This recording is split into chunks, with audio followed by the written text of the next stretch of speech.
Now you see, straightway, one big problem that most Hindus have, grown-ups as well as children, is this. When they go to school, they say, why does your religion have so many gods? They all will tell you, why, you got many gods? You go, yeah. We like Shiva, Parvati, Lakshmi, Hanuman, Ram, Krishna, Vishnu. You got lots of them. They say, look, come on, you can't have more than one god. It's just too much. So why not? We love lots of gods, they're colorful. No, it's too much. You can't have, God can be only one. You can't have more than one. This seems ridiculous. It's a weird religion. That is a weird religion. Some of your gods, they got elephant head, they got monkey face. Oh dear, what kind of weird religion? Then some have got 4 arms, 4 heads. You say, I don't know, let me understand about religion. This is how you begin your journey. So what appears as a confusion, if you understand it properly, you see how different it is. Let me just tidy up. In our religion, even though you have so many, go to the temple, you say, okay, Murugan here, and Ganesh here, and Parvati there, and Shiva there, and you bow down everywhere. You say, but how many? So many. What's going on? Really speaking, we don't have many gods. We have many ways to think about God, many names of God. Same God, but we give him different names, or give her different names. We can think of God like a man, like Vishnu or Shiva, or we can think of God like a female, and we call her Mother Goddess, Parvati or Lakshmi or Saraswati or Kali or Durga. So we give all the same God, can be thought of in different ways. It's very interesting, isn't it? Well, it's a bit like, suppose you like to have lots of lollipops. They're all made from same thing, but you freeze them into different shapes and different colors. In the same way, the same one God takes on all these different forms, Mother Goddess, Father God, all these different things. The same one God takes on those forms, because you say, no, I want mommy. I want God to be my mommy, not daddy. Daddy is a nuisance. So heavy-handed. And mommies are sweet and cuddly. So I like then God like mommy. So the same God becomes mommy for you. This is very important. Otherwise they say, yes, what a weird religion. It's not a weird religion. We think about God in many different ways. Different Hindus think about God in different ways, and then we have all these various images. This is the first thing. You say, oh dear, we never knew that. The moment you know that, then suddenly religion doesn't appear weird, it appears interesting. Because now when you meet a Muslim or a Christian, you tell the Christian, you know why we have no problem with you? You like to think of God as Christ. They say, yep. Father in heaven, yep. Okay, that's your way. You can think of God in your way, we like to think of God in our way. And in our way, some of us like to think of God as Shiva, some as Parvati, and this is the different ways different people think of God. So this is not a weirdness of this religion, but its breadth of vision, it's broad. It allows you to think about God in different ways. But the most important thing we learn in this subject is, you can think of God like somebody outside that you pray to, worship in the temple, but you can also think of God as your essential nature. You say, oh dear, God essential nature? Yes.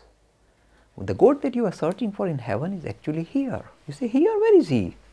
You must give him some tea or something, garland him or something, surely.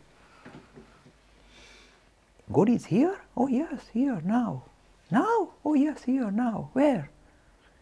Don't you see? He is looking out through all these eyes, here and now. The same one God, coming out through all these eyes now and looking at me. The same one God. You go, that little girl's going, I never knew he's looking out through my eyes. But your essential nature, this is what Hinduism teaches. God is not just sitting in the heaven, he's here too. It is God alone who looks out through all these eyes now. So this is the important idea, that you can think of God in many ways, like a personality sitting in the heaven. You can call him different names. But you can also think of God as your essential nature, your essential being.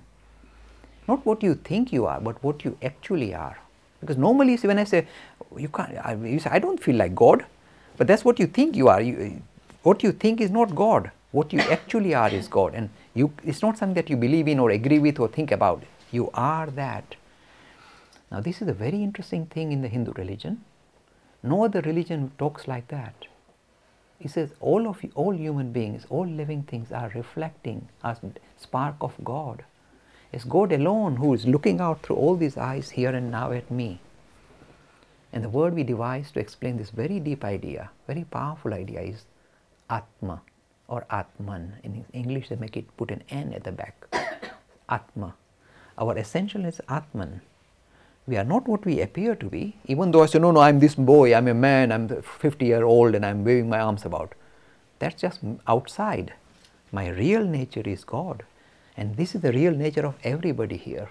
Everybody is nothing but the spark of the divine. Other religions are frightened to talk like that. Hindu religion is not frightened to talk like that. So if you go to a Shiva temple and suppose you start saying one of the nice phrases you can use when you're invoking Shiva is Shivoham, Shivoham. My essential nature is Shiva. And people say, oh dear, you can't say that. Oh yes, you can. Your essential nature is God.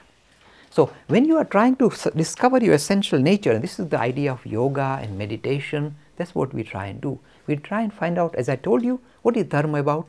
Dharma is trying to make sense of the human condition. What is our essential nature? What is this all about? What am I doing here? That's the idea of Dharma, the deeper idea.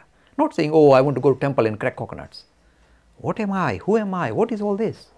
And in this thing, this is how the whole of this Hindu Dharma came about, by trying to search inwards. And so they went under the tree and meditated. They had the luxury to dig deeper within themselves. And through the process of meditation, for thousands of years, the same idea has been used by many Hindus again and again. By introspection means looking inwards.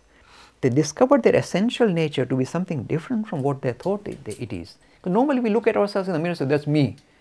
Oh yeah, the hair is looking bad. Oh, this is not looking, the big patch here. And this is all you think about you, because you look at the outer part of you and forget the inner part. The inner part is dramatic, dynamic. It is essentially God, Atman. This is the magical thing in the Hindu religion. Gives the highest dignity to whole of humanity. Lifts everybody up to the level of God. It's not ego-centered. It's not saying, oh, I'm so arrogant, I'm God. It's not like that. It is to see that everybody is God. So how can I show off? Because there is God everywhere. It is God alone who has become everything. So this is the deeper idea of when I'm trying to understand what is this all about, this life about, I hit the jackpot by trying to find out who am I first of all. And the journey inward which appears is called yoga or meditation. And through the process of searching out our essential nature, we discover that actually the self-discovery is discovery of God. We discover our essential nature as God. And we use the word Atman, powerful word. And whenever these ancient sages and modern sages went into meditation and discovered their essential, it's not just something to say, okay, I think I agree with this and I read this in the Bhagavad Gita. It's not like that. You have to actually experience it for yourself to actually agree with it. Otherwise you say, I'm not sure. They tell me things like that, but I don't feel like it. You have to actually touch base with it, experience it for yourself to actually agree with it. Otherwise you say, I don't know, I've heard these magical things, but I have not experienced it. The religion says, try and experience it then. This is the whole idea of religion. To if you like, find our essential nature as God. This is a dramatic material, dramatic teaching of this religion, Atman. And then they say something else. They say the essential nature of this whole creation, see this creation, this galaxies, the stars, the moons, the non-living things, the living things, essentially underneath all of that is also God. It is God alone who manufactures or appears as this creation. And this is a dramatic idea as well. Essentially underneath everything, the same thing, God underneath everybody. Oh yes. And this is where we hit the other magical Hindu word. The most comprehensive definition of God in the Hindu religion is not Vishnu or Shiva or Brahma or Mother Goddess. The most comprehensive means the widest definition of the idea of God in the Hindu religion is Brahman or Brahma. Now you see, when you go to temples and you read some scriptures, the word Atman and Brahman will appear and you say, what is this? What is this? I am telling you what it is. It is saying our essential nature is different from what we think it is. It is essentially God. It is essentially the Spirit. The essential nature of the world that we see in front of us is also different from what it actually is. It appears like lumps of carbon and this and that and metals and wood and all that, but underpinning all of that is something very dynamic. Spirit, Brahman. See, this is the height of Hindu philosophy. So, the idea of God in the temple, various features of gods, various ways of are perfectly fine. But the deeper idea is this, that our essential nature is that too. And the essential nature of the universe is also that too. So, see this, find this unity underneath everything. Brahman or Brahma is the height of philosophy.